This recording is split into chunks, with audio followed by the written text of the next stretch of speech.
Imagina que estás frente al océano, en la costa de Chile, mirando hacia el horizonte. Todo lo que ves es agua infinita, un azul inmenso que parece no tener fin. Ahora piensa que del otro lado de esa inmensidad se encuentra Australia. La pregunta es, ¿qué tan difícil sería cruzar directamente desde Sudamérica hasta ese continente? Y lo más curioso, ¿por qué casi nadie lo ha intentado y menos aún lo ha conseguido? La ruta entre Sudamérica y Australia es una de las más desafiantes, inhóspitas y temidas de todo el planeta. No hablamos de un simple viaje, sino de enfrentarse a miles y miles de kilómetros de mar abierto, con corrientes implacables, tormentas colosales y una soledad que pondría a prueba incluso a los más valientes. Hoy descubriremos por qué esta travesía casi nunca se realiza y qué secretos esconde el vasto océano que separa a estos dos continentes. Antes de continuar, te invito a suscribirte al canal y activar la campanita de notificaciones para no perderte ninguno de nuestros viajes por los misterios y curiosidades del mundo. El planeta Tierra está lleno de rutas de viaje que han marcado la historia de la humanidad. Desde los antiguos caminos de la seda hasta las rutas marítimas que unieron Europa, África y América, el ser humano siempre ha buscado maneras de conectar territorios para comerciar, explorar y expandirse. Pero hay un trayecto que, a pesar de la tecnología moderna, sigue siendo evitado por casi todos: el cruce directo entre Sudamérica y Australia a través del Océano Pacífico Sur. No se trata de que no existan barcos o aviones capaces de cubrirlo. Se trata de que este trayecto implica enormes desafíos naturales y prácticos que lo convierten en uno de los corredores más hostiles de la Tierra. El primer gran obstáculo es la distancia. Desde las costas de Chile hasta las de Australia hay, en línea recta, más de 12.000 kilómetros de océano. Para ponerlo en perspectiva, estamos hablando de casi un tercio de la circunferencia total de la Tierra. Un barco comercial promedio, viajando sin detenerse, tardaría varias semanas en cruzar. Y eso suponiendo que las condiciones fueran perfectas, cosa que rara vez ocurre en el Pacífico Sur. En comparación, cruzar el Atlántico entre Europa y América es un viaje mucho más corto y manejable. Esa ruta se convirtió en una de las más transitadas del mundo gracias a su facilidad relativa. Pero en el caso del Pacífico Sur, la inmensidad de agua sin islas ni puntos de escala lo convierte en un verdadero desierto azul, donde no hay margen para errores. La palabra Pacífico puede sonar engañosa. Cuando el explorador portugués Fernando de Magallanes bautizó este océano en el siglo XVI, lo hizo porque en el momento de su travesía encontró aguas tranquilas. Sin embargo, la realidad es que el Pacífico Sur es todo lo contrario, uno de los mares más peligrosos del planeta. Las corrientes marinas en esa región son extremadamente intensas.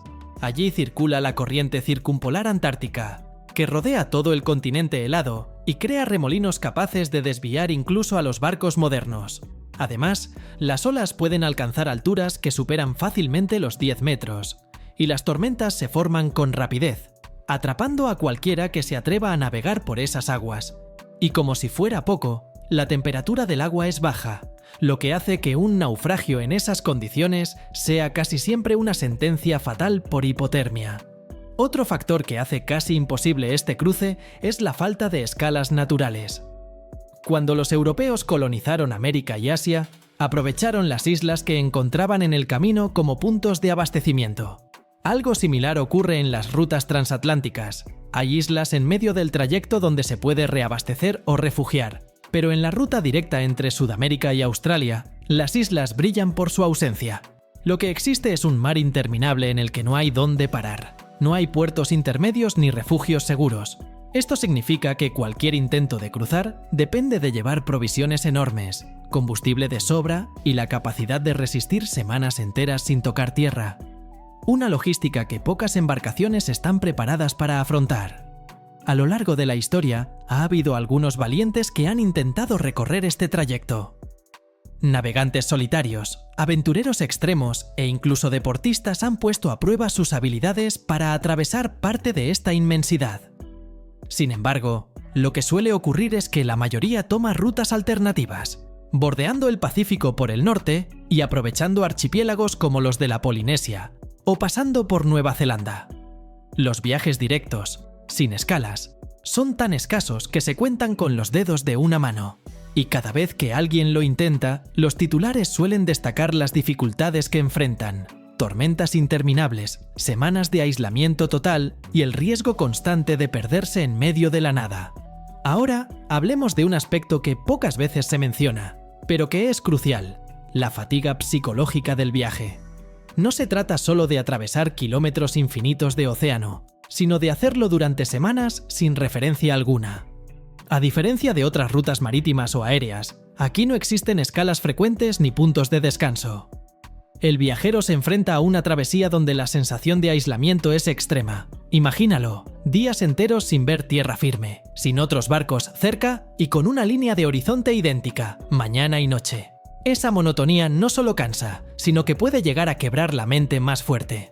Otro gran motivo por el cual pocos se atreven a esta ruta es la falta de recursos inmediatos en caso de emergencia.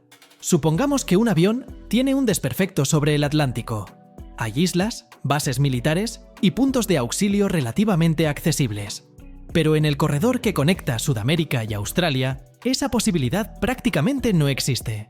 Los puntos de aterrizaje o rescate son casi nulos, lo que convierte cualquier incidente en una pesadilla logística. Además, los costos operativos de cruzar esta zona son desproporcionados. Para las aerolíneas, por ejemplo, no resulta rentable programar vuelos comerciales directos entre ciudades sudamericanas y australianas. Aunque sería fascinante tener esa conexión, la realidad es que la demanda no compensa el gasto. No es que no haya personas interesadas, sino que el número de pasajeros es muy bajo comparado con rutas más cortas o con mayor densidad poblacional, como las que conectan Norteamérica con Asia o Europa. Y si hablamos de navegación marítima, la situación no mejora. La ruta comercial preferida entre ambos continentes no es directa, sino a través de desvíos estratégicos. Los barcos suelen subir hacia el Canal de Panamá o bajar hacia el Estrecho de Magallanes antes de continuar el viaje. Aunque implica recorrer más millas, representa mayor seguridad, infraestructura y, sobre todo, compañía de otras embarcaciones. Ir directo, en cambio, es como lanzarse al abismo. Aquí también entra en juego un enemigo invisible pero demoledor: las corrientes marinas y los vientos. En esa región, el Pacífico Sur muestra su cara más feroz, con corrientes que pueden desviar barcos enteros de su ruta y tormentas que surgen sin previo aviso. Por eso los navegantes prefieren trazar rutas alternativas, aunque sean más largas. El costo de desviarse o quedar atrapado en una tormenta en medio de la nada es demasiado alto. Antes de continuar con lo más impresionante de esta historia, te invito a dejar tu like y suscribirte al canal para no perderte los próximos videos. Eso nos ayuda a seguir trayéndote contenido único y sorprendente como este. Ahora bien, lo que casi nadie sabe es que existe también un factor histórico y geopolítico detrás de este vacío de tránsito. Durante décadas, la conexión entre Sudamérica y Oceanía nunca fue una prioridad para las potencias mundiales. El comercio, la diplomacia y la migración se concentraron principalmente en Europa, Norteamérica y Asia. Esto hizo que nunca se desarrollara una infraestructura robusta para unir directamente estas dos regiones. En pocas palabras, no había interés suficiente. Lo curioso de esta historia es que, más allá de los desafíos naturales, nunca hubo un puente cultural sólido entre Sudamérica y Oceanía. A lo largo de la historia, los grandes movimientos humanos y económicos se dieron en direcciones distintas. Por ejemplo, millones de europeos emigraron a Sudamérica durante los siglos XIX y XX, creando fuertes lazos entre ambos continentes. Mientras tanto, Australia y Nueva Zelanda recibieron principalmente migrantes británicos, lo que los conectó más con Europa y Asia que con América Latina. Esto significa que nunca existió una demanda social o comercial lo suficientemente fuerte como para justificar el establecimiento de rutas directas. El comercio marítimo entre ambas regiones siempre fue limitado. Sudamérica miraba hacia Estados Unidos y Europa, mientras que Australia encontraba sus principales aliados en Asia. Incluso hoy en día, la mayor parte de los intercambios comerciales de ambos continentes pasa por terceros países, evitando por completo ese cruce directo.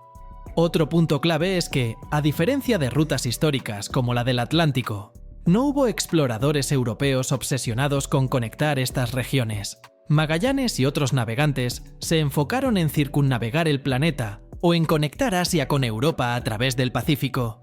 Pero nadie se interesó en unir específicamente Sudamérica con Australia. Esa falta de interés temprano dejó un vacío que nunca se llenó, ni siquiera con la llegada de la aviación moderna.